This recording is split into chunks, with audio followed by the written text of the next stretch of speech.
Evangelho de Jesus, conforme escreveu Mateus, capítulo de número 14, versículo de número 22 diz: E logo ordenou Jesus que os seus discípulos entrassem no barco e que fossem adiante dele para outra banda, enquanto despedia a multidão.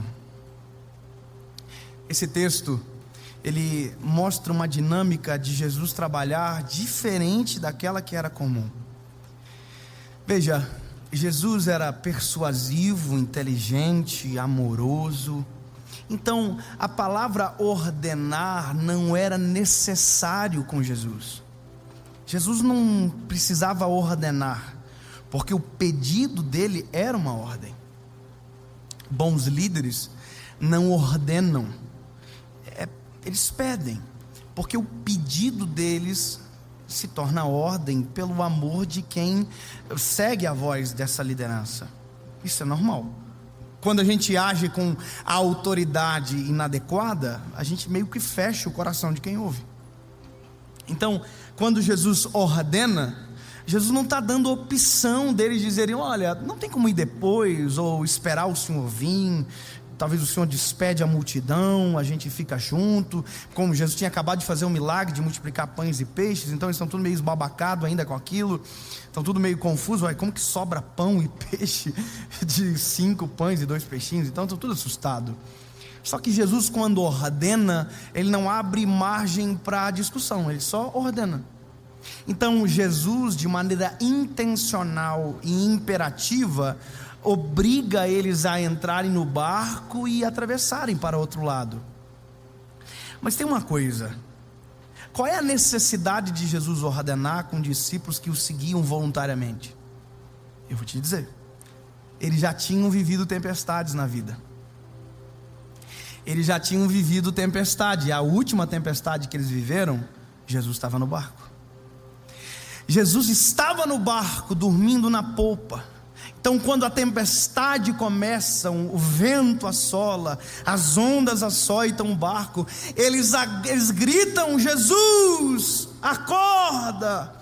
E Jesus acorda, acalma o vento, a tempestade, e eles exclamam entre si: quem é esse que até o vento e o mar obedecem? Eles têm história.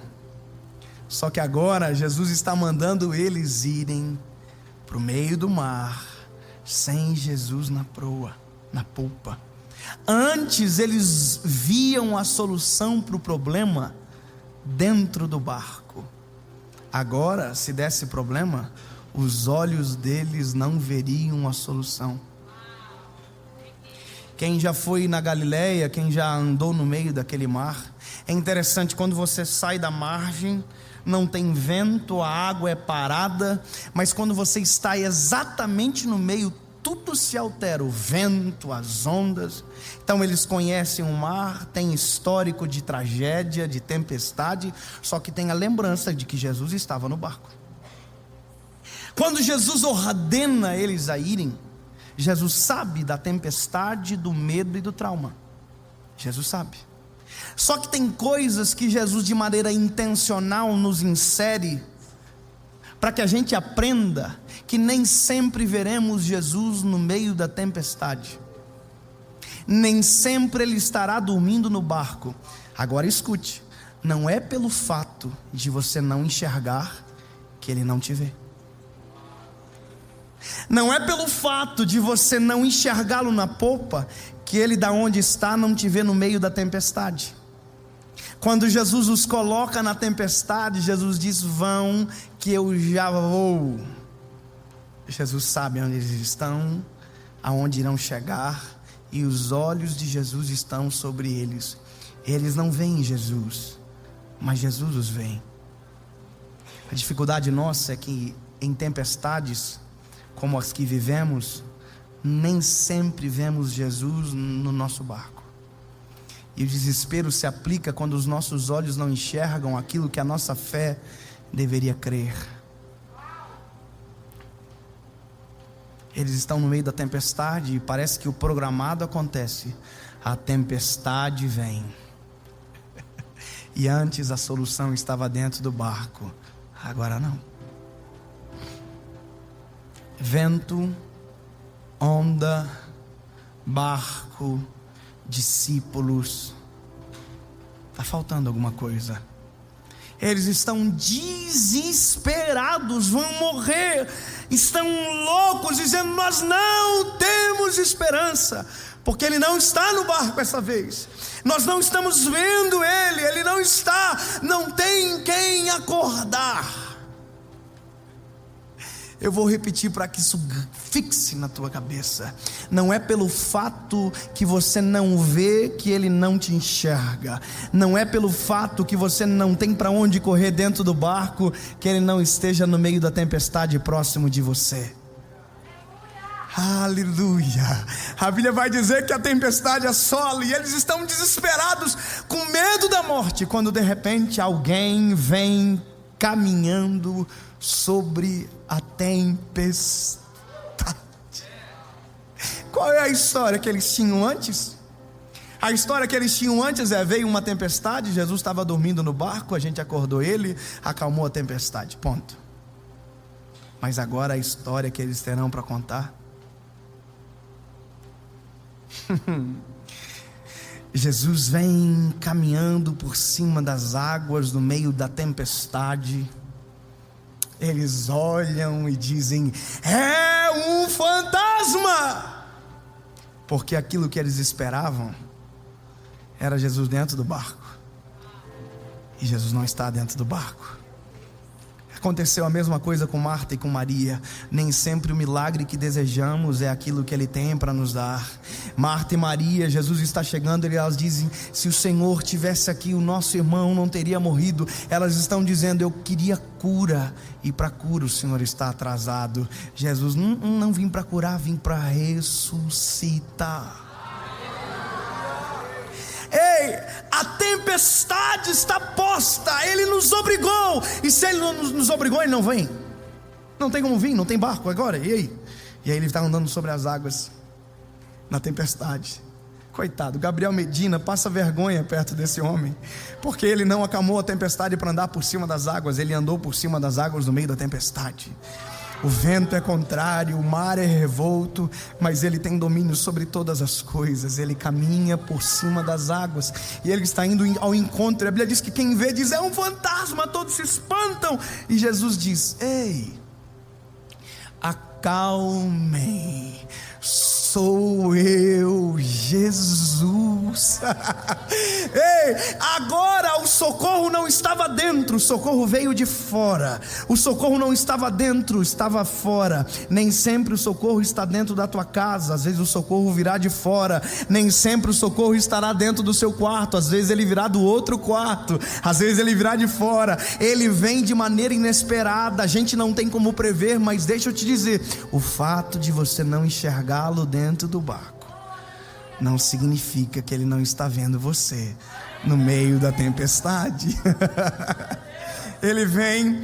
Pedro é o mais louco do negócio. Pedro disse: se é você, me chama que eu vou contigo por sobre as águas. Jesus tinha que dizer: Pedro, se eu tiver que escolher alguém para andar por cima das águas, convenhamos que não vai ser você. Eu vou escolher o João, meu parceiro. Só que cada um reage diferente à tempestade. Tem gente que grita, tem gente que se esconde, tem gente que pula do barco, tem gente que não acredita na salvação. Enquanto provavelmente João, porque é o mais bonzinho, mais carinhoso, mais calminho, deve estar de joelhinho no barco dizendo: vem salvar a gente, Jesus. E provavelmente pode ter sido essa oração que traiu Jesus por meio da tempestade. Pedro está querendo sair do barco para viver a tempestade com Jesus. Perspectivas diferentes, experiências diferentes. Ele olha e diz: se é o Senhor que está aí, me chama que eu vou contigo sobre as águas. Vem viver a tempestade de outra perspectiva. Vem ter experiência no meio da tempestade. Vem me conhecer melhor no meio da tribulação. Vem conhecer e desfrutar da minha glória no meio de um lugar onde todo mundo não acredita que eu possa fazer alguma coisa. Pedro sai de dentro do barco. Só que quando Pedro sai, as ondas continuaram a açoitar, a tempestade assolar, o vento ainda era forte. Deus não vai mudar a tempestade para você ter experiência. É na tempestade que as maiores experiências acontecem. Pedro sai e percebe que o vento era contrário. E começa a naufragar, a afundar. Naufragar só dá de dentro do barco. Fora do barco é afundar, afogar. Só que Pedro é pescador. Qual pescador que não nada? Qual é o medo de Pedro?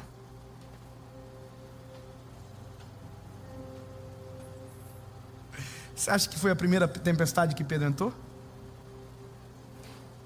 Qual é o medo de Pedro?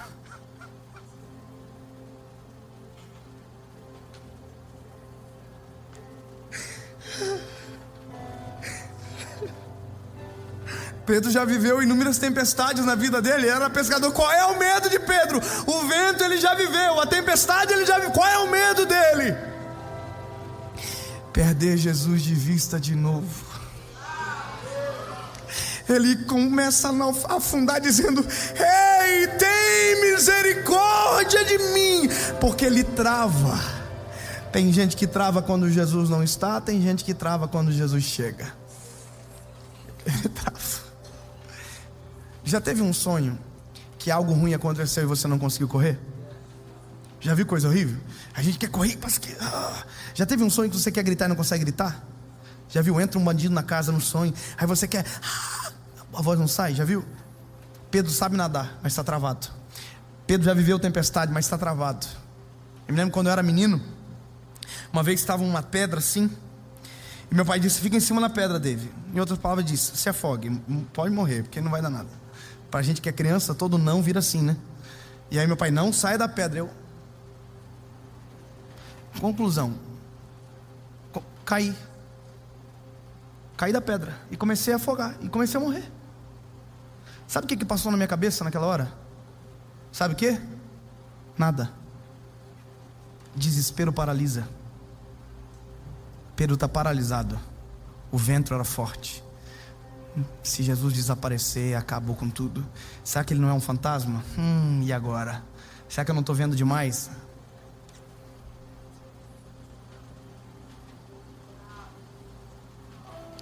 Você pode paralisar, mas eu não paraliso.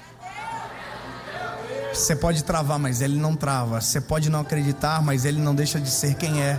Ele traz para cima da superfície. Não acalma o vento, não acalma a tempestade. Só muda Pedro em relação ao vento. Pedro é virado para o barco. O vento já não é mais contrário. O vento agora está na parte das costas. Jesus está no lado. Eles voltam para o barco. Pedro tem uma história, porque toda tempestade no final nos deixa uma história para contar.